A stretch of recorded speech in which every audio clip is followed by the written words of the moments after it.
कभी मुगल पे बात करते हैं, कभी मटन पे बात करते हैं, कभी मदरसा पे बात करते हैं, कभी मछली पे बात करते हैं। और हद तो तब हो गई जब देश के प्रधानमंत्री मुजरा जैसे शब्द का इस्तेमाल करते हैं। शर्म आती है, दुनिया के सबसे बड़े लोकतंत्र के प्रधानमंत्री ऐसी भाषा का इस्तेमाल कर रहे हैं। हम आ भी भरते हैं तो हो जाते हैं बदनाम, और वो कत्ल भी करते हैं तो चर्चा नहीं होता। और आप 1925 की संस्थाएं, 100 साल हो गया, 100 साल पुरानी संस्थाएं, वहां से निकले आप। 100 साल हो गया लेकिन दिमाग अभी भी बच्चों का, अभी बच्चों की तरह खेल रहे हैं। भारत के प्रधानमंत्री महंगाई पे बात नहीं करते महोदया, बेरोजगारी पे बात नहीं करते महोदया, किसानी पे बात नहीं करते।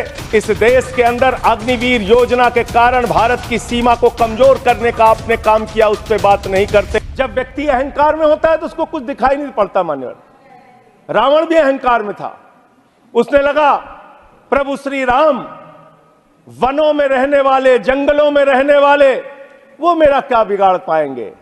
लेकिन भालुओं की, बानरों की सेना बनाकर लंका को आग लगाने का काम प्रभु श्री राम ने किया, रावण का नाश करने का काम प्रभु श्री राम ने किया।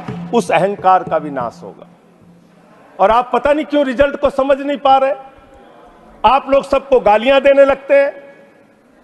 लोकतंत्र में अच्छी चीज नहीं मान्यवर, कभी मुसलमानों को गाली दो, कभी सिखों को गाली दो, कभी ईसाइयों को गाली दो, कभी जाटों को गाली दो, कभी मराठों को गाली दो, कभी दलितों को गाली दो, कभी पिछड़ों को गाली दो, अब अयोध्या वालों को गाली देने मन। और लोकतंत्र में अच्छी चीज है, हमारे रिजल्ट गड़बड़ाएंगे, हम समीक्षा करेंगे, आपका गड़बड़ाया आप समीक्षा कीजिए, आप तो कुछ मानने को तैयार नहीं।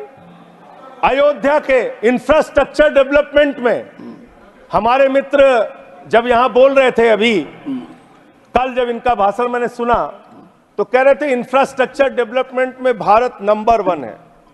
मैं बताता हूं इंफ्रास्ट्रक्चर डेवलपमेंट, इन्होंने मान्यवर अयोध्या के विकास में बहुत पैसा खर्चा किया, होना चाहिए।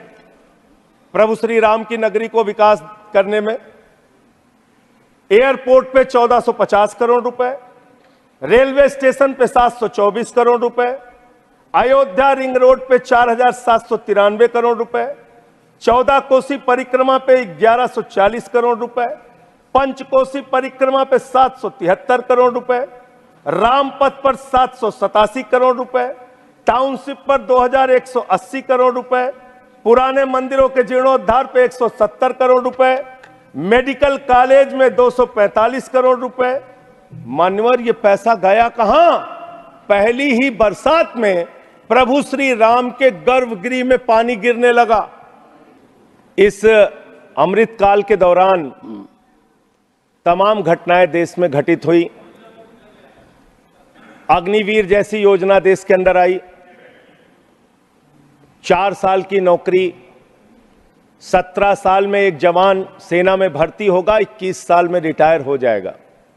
मैं ऐसा मानता हूं मान्यवर, इस योजना के बारे में सरकार को पुनर्विचार करना चाहिए। नौजवानों में इसको लेकर प्रतिरोध है, गुस्सा है, और कहीं ना कहीं ये भारत की सेना को भी कमजोर करने की कार्रवाई है मान्यवर।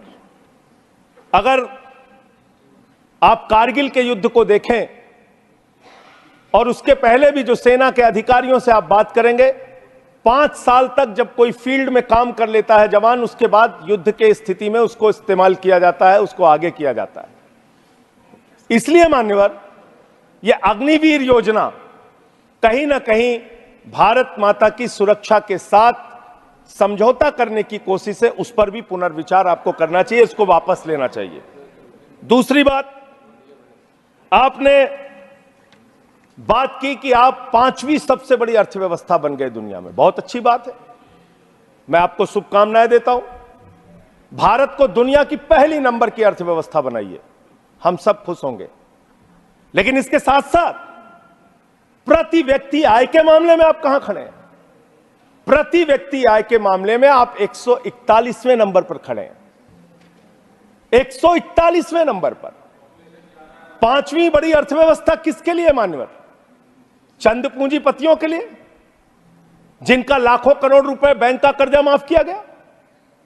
यह किसके लिए मान्यवर? आपने कहा, चुनाव के दौरान हमने एक भाषण और सुना मान्यवर, कि आपकी संपत्ति लेके ये भाग जाएंगे, वो भाग जाएंगे, वो भाग जाएंगे। अरे संपत्ति कौन कौन लेके भागा है ये तो सर्वविदित सत्य है। 20,000 करोड़ रुपए लेके नीरव मोदी भाग गया, 10,000 करोड़ रुपए लेके विजय माल्या भाग गया, 3,000 करोड़ लेके ललित मोदी भाग गया। ये कौन है? ये कौन है? बड़े बड़े पूंजीपति। और मान्यवर, दूसरे सदन में इनका दिया गया जवाब है। मैं चाहूंगा आपके माध्यम से सरकार को इसका जवाब जरूर देना चाहिए, और मैं अगर गलत हूं तो उसके बारे में मेरे साथ ये बहस कर सकते हैं, जो प्रस्ताव लाना हो ला सकते हैं। ये सर्वविदित सत्य है। मैं आपको बता रहा हूं मान्यवर, 3,53,000 करोड़ रुपए बैंक सेटलमेंट के, 3,53,655 करोड़ रुपए बैंक सेटलमेंट के नाम पे 43 कंपनियों का माफ किया गया। 43 कंपनियों का। इसका रिकॉर्ड आपके सामने मैं रख दूंगा। मान्यवर, संपत्ति आप कहां पहुंचा रहे हैं, किसको पहुंचा रहे हैं, किस लिए आप काम कर रहे हैं, किसके लिए काम कर रहे हैं, यह पूरे देश को जानना चाहिए। आपने रेलवे की उन्नति की चर्चा की है, वंदे मेट्रो की चर्चा की है।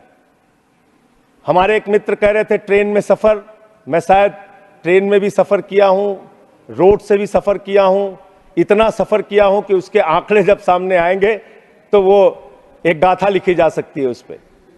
ट्रेन में सफर करने वालों की हालत आज क्या है? इंसान को भूसे की तरह भर के एक जगह से दूसरे जगह जाना पड़ता है मान्यवर। लखनऊ में उतरिए, वहां पर कुली मिले मुझे मान्यवर, उनके लिए एक वादा किया था बहुत पहले, और आप एक उदार हृदय के व्यक्ति हैं, मैं चाहता हूं आपके माध्यम से सरकार तक ये बात जानी चाहिए। कुलियों को वादा किया इस सरकार ने कि आपके बच्चों को नौकरी दी जाएगी, कुलियों को वादा किया वर्दी दी जाएगी, तमाम प्रकार की सुविधाएं दी जाएंगी। उनका ज्ञापन मेरे पास पड़ा हुआ है, आज भी उनकी मांगों के बारे में कोई सुना नहीं। आपने इस देश के नौजवानों के साथ क्या किया? पेपर लीक पे पेपर लीक, पेपर लीक पे पेपर लीक, नीट का पेपर लीक, उत्तर प्रदेश में दरोगा की भर्ती का पेपर लीक, गुजरात में पेपर लीक, राजस्थान में पेपर लीक, बिहार में पेपर लीक। 2 साल में 70 पेपर लीक हुए मान्यवर, 70 पेपर लीक। इस देश के नौजवानों के साथ आपने खिलवाड़ करने का काम किया। 2 करोड़ छात्रों और नौजवानों की जिंदगी बर्बाद हुई पेपर लीक के कारण। कौन जिम्मेदार है उसके लिए?